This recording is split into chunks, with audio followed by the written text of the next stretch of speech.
Hi, hello everyone. My name is Joao. I'm one of the cardiology specialists at VVS, and we're going to go through the third webinar of the top tips in cardiology sessions.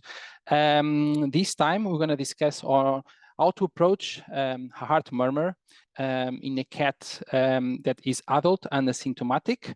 So this is going to give you some tips on how fast you need to, refer it to a scan, what you need to do basically, and the time frame as well. So a little bit of background to start with, okay? So cats are a little bit more tricky than dogs on the approach to heart murmur.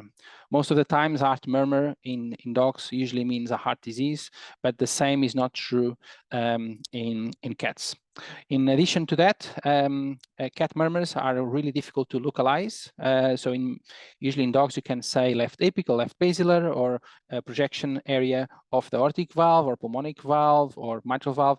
In cats, usually most of the murmurs are usually on these little circle that I have here on this picture. So most of the murmurs are over that region. The problem is that all the valves are very close to that region. So usually we don't really, we struggle to classify the heart murmur as being, a mitral valve murmur or aortic valve murmur. So it's quite difficult. So usually what I tend to do is to classify it as left or right parasternal heart murmur. And then obviously if it's systolic, I usually say systolic as well. Most of the heart murmurs in cats are in fact systolic. So another issue that we have in cats is that most of the murmurs are usually dynamic. Okay, what that means? That means that the intensity of the murmur can change from time to time. So you might have a colleague that detected a murmur and classified as a soft murmur, let's say grade 2 out of 6 in intensity, and a few days later or weeks later, a different colleague or even the same one, you might classify that murmur as a grade 4. Okay, and that is because the murmurs get louder with the increased heart rate and contractility pretty much. So the more stressed the cat will be, the more excited the cat will be. Obviously, it can increase the intensity of the heart murmur. And then now we know, okay, a recent study has shown that we can cause murmurs in cats, okay? So as you know, the thoracic wall in a cat is quite collapsible, okay? It's quite soft compared to a dog. And that means that if you apply too much pressure on your stethoscope when you are auscultating the right side, that in fact can squeeze a little bit the right outflow tract, and that can in fact cause a murmur. So that obviously makes our life a tiny bit more difficult because we can also cause a murmur. And then to make things even harder in cats, the absence of heart murmur does not rule out heart disease. In fact, a lot of times when you have a cat that presents to you with dyspnea and no heart murmur, usually means that this cat already has a quite advanced heart disease. And obviously it was not picked up earlier just because he didn't have a murmur, okay? And obviously without a murmur, at least we don't have that trigger to suggest a heart scan to owner. So this is just a bit of a background as well, just obviously just to remind you that heart murmurs can happen in cats that they look healthy, okay? So in fact, depending on the study, the prevalence of heart murmurs in apparently healthy cats can vary from 16 to 41%, depending on the study, as I said. And then when a cat has a murmur, between 16 and 77% are in fact pathological. And those pathological murmurs most of the times are due to dynamic left ventricular outflow tract obstruction secondary to systolic anterior motion of the mitral valve, what we call SAM. Okay, I have here a picture here, just to obviously to explain in a very simplified way what happens with SAM. Okay, so on your left side we have a normal heart, let's say, where the flow should go directly from the from the left ventricle to the aorta in this way. Okay, pretty much in a straight line, let's say.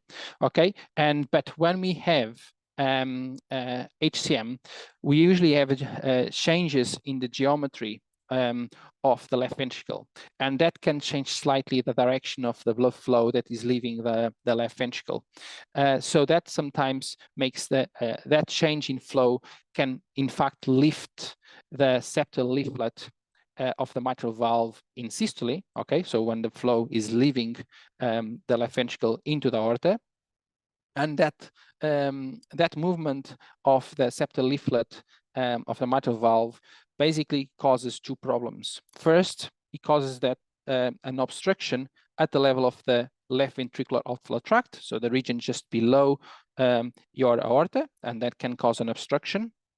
And because the mitral valve is open in systole, you can also have a regurgitation. So you usually have a jet coming down that way. Okay, so this is a common reason for a pathological heart murmur in a cat. And then we also have dynamic right ventricular outflow tract obstruction. So, so this dynamic right ventricular outflow tract obstruction can be caused by us, by applying too much pressure in the right chest wall, but it can also be seen without us applying that pressure, okay? And it usually is an incidental finding, okay? And is considered the most common cause for non-pathological heart murmurs.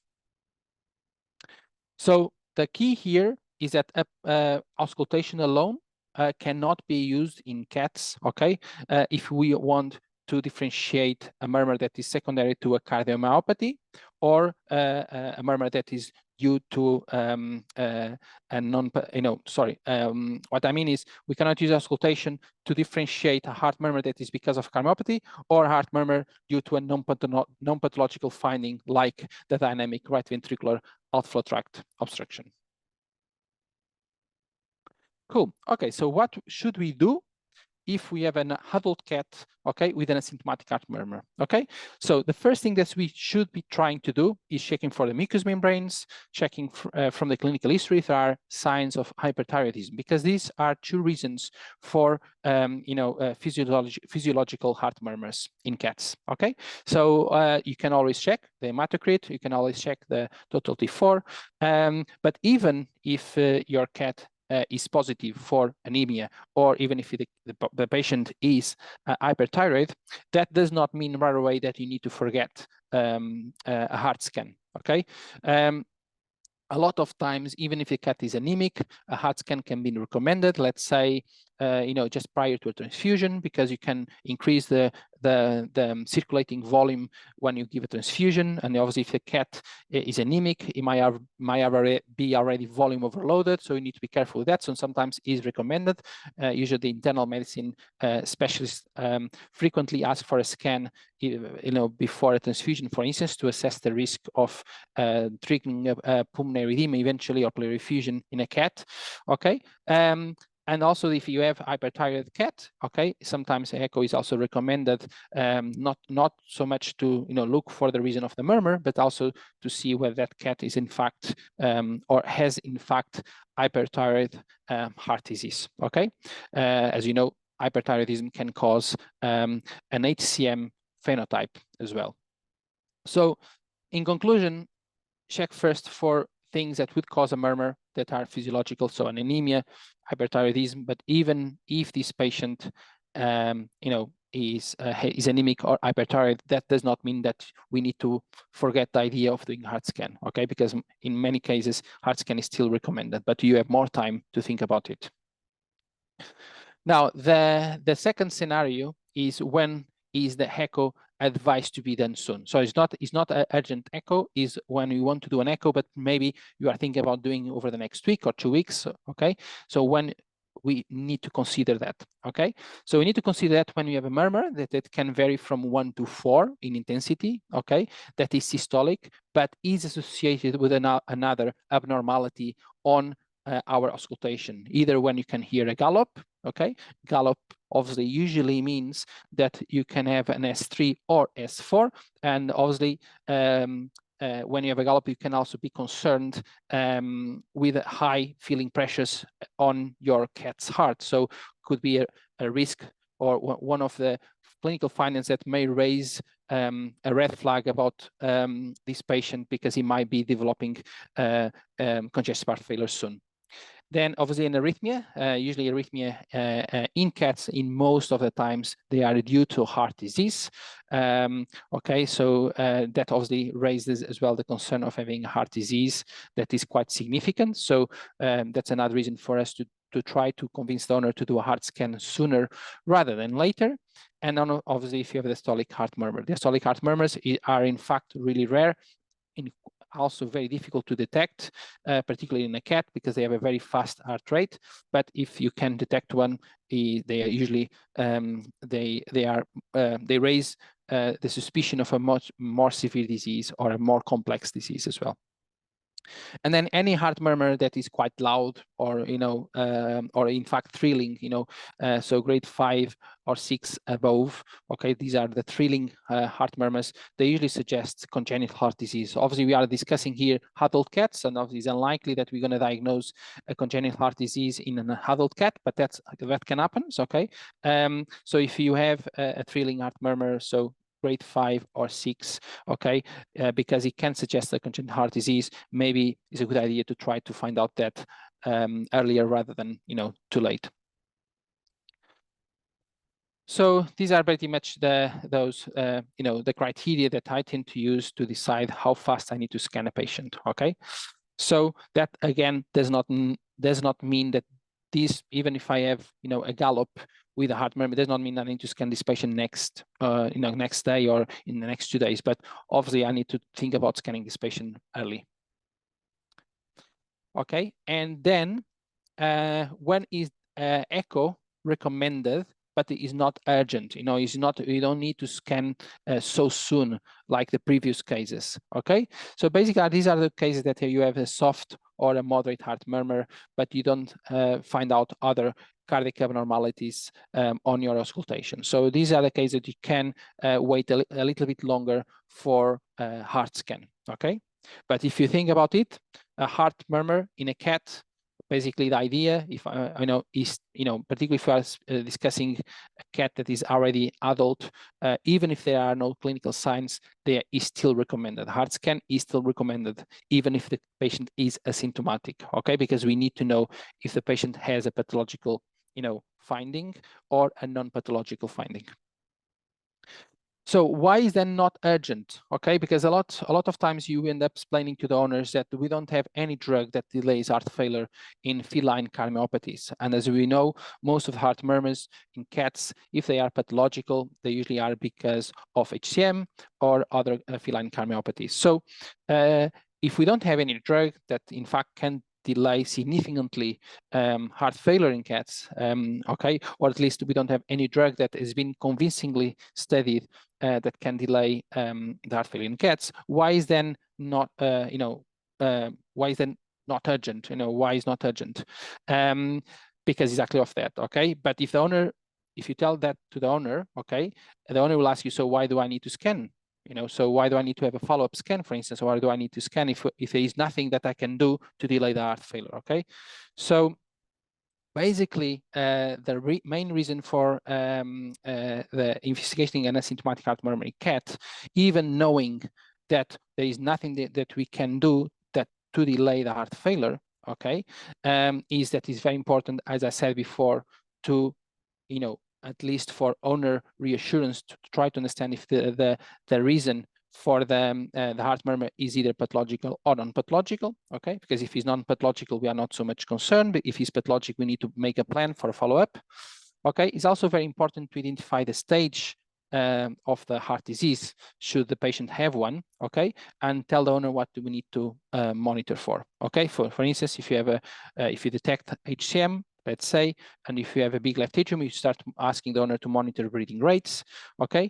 And also, we know now, according to the ACVM consensus on feline cardiomyopathies, that if the patient has a heart disease and an enlarged left atrium that is moderately enlarged, at least, we should probably start clopidogrel as a prophylaxis to prevent a thromboembolic event.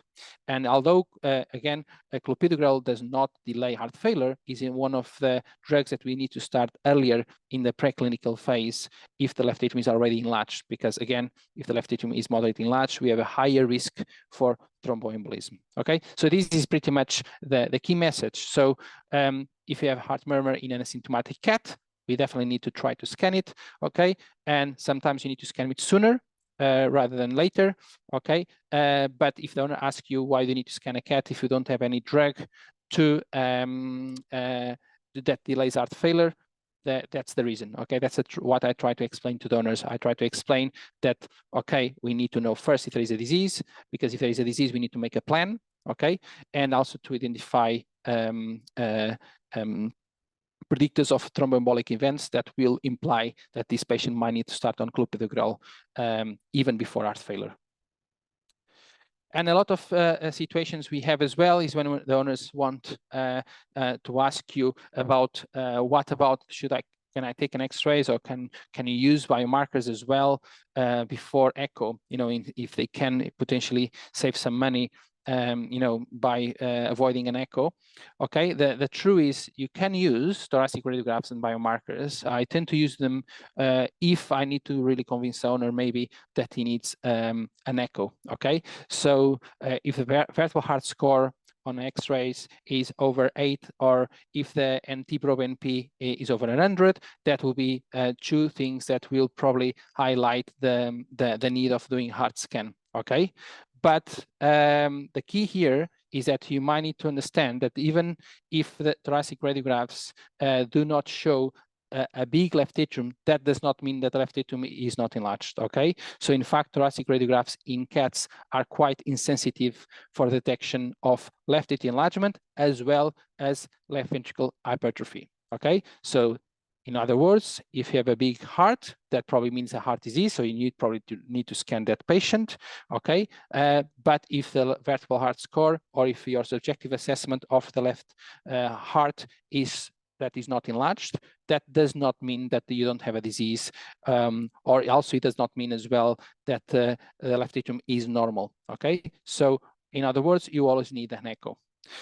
Even with the biomarkers, okay, even if the biomarkers are normal, if they are below 100, okay, it does not rule out cardiomyopathy. So again, even if you have a cat that is asymptomatic, is adult, you do a biomarkers and the biomarkers are normal, that still does not rule out cardiomyopathy. So if you really want to know, you're going to end up doing an echo. Okay, so echo is always recommended in a cat with a heart scan. You just, the difference here is a time frame that when you are recommended. Sometimes you need to recommend it sooner, okay? Sometimes you can just wait a little bit longer. It's not so urgent, let's say, to monitor, to investigate a heart murmur in a symptomatic adult cat.